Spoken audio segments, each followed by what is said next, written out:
Lo siguiente corresponde a la entrega número 4 del curso de Sistemas Dinámicos presentado por Adenso García. Para ello nos plantearon el modelo de un motor DC, el cual pues en base a las condiciones dadas se planteó una ecuación eléctrica en la cual tenemos el voltaje de entrada, la resistencia, la inductancia del motor y una fuerza electromotriz. En base a eso nos queda una ecuación resultante, el cual la entrada es el voltaje y como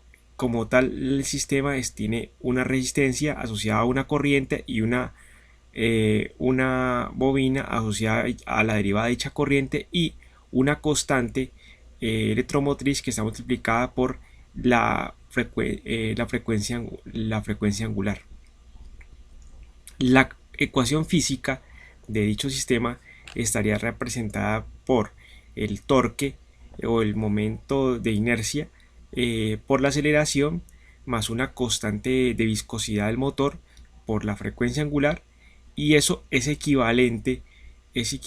como tal a la constante de torque por una corriente asociada a la armadura. En base a estas dos ecuaciones se reemplazan teniendo en cuenta el modelo asignado, que fue el número 2, y se obtuvieron las ecuaciones correspondientes, que las que vemos aquí a continuación. Entonces, por un lado tenemos la entrada, que es el voltaje que se aplica a la armadura de dicho motor, y por otro lado tenemos como salida establecida, que es la frecuencia o la velocidad la velocidad de rotación de dicho motor. Bueno, como tal, el paso siguiente es encontrar la función de transferencia en el dominio de la frecuencia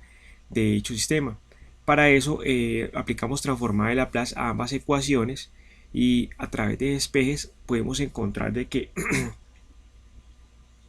tomando como salida la frecuencia, la velocidad del motor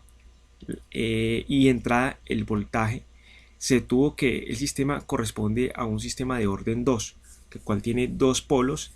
que al analizar su estabilidad se encontraron que se encuentran en el semiplano izquierdo, es decir que el sistema es efectivamente estable debido a que tiene dos polos negativos.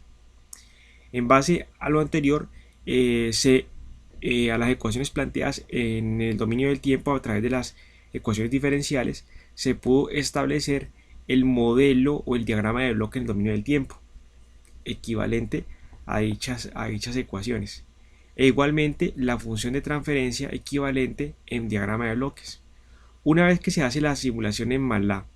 a través de la herramienta Simulink, se pudo encontrar que la respuesta al aplicar una entrada constante, como vemos acá,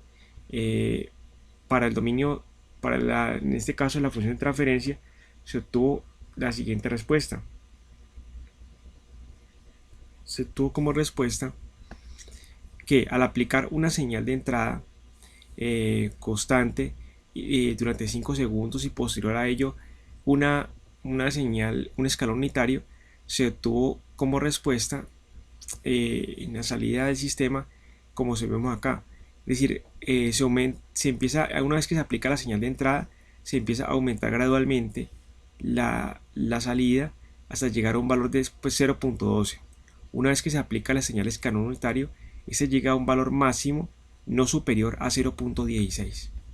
Ese mismo comportamiento se pudo analizar en el diagrama de bloques que se planteó a continuación, y que se obtuvo como respuesta el mismo comportamiento, es decir que en ambos dominios el comportamiento es el mismo, es decir, lo que configura o lo que permite establecer que ambos procedimientos son correspondientes en cuanto a su análisis. Es decir, la respuesta del sistema, tanto en el dominio del tiempo como en el dominio de la frecuencia, son iguales, efectivamente son iguales, debido a que estamos hablando del mismo sistema que está conformado por dos polos, un sistema de tipo de orden 2. Esto es lo que corresponde al trabajo final. Muchas gracias.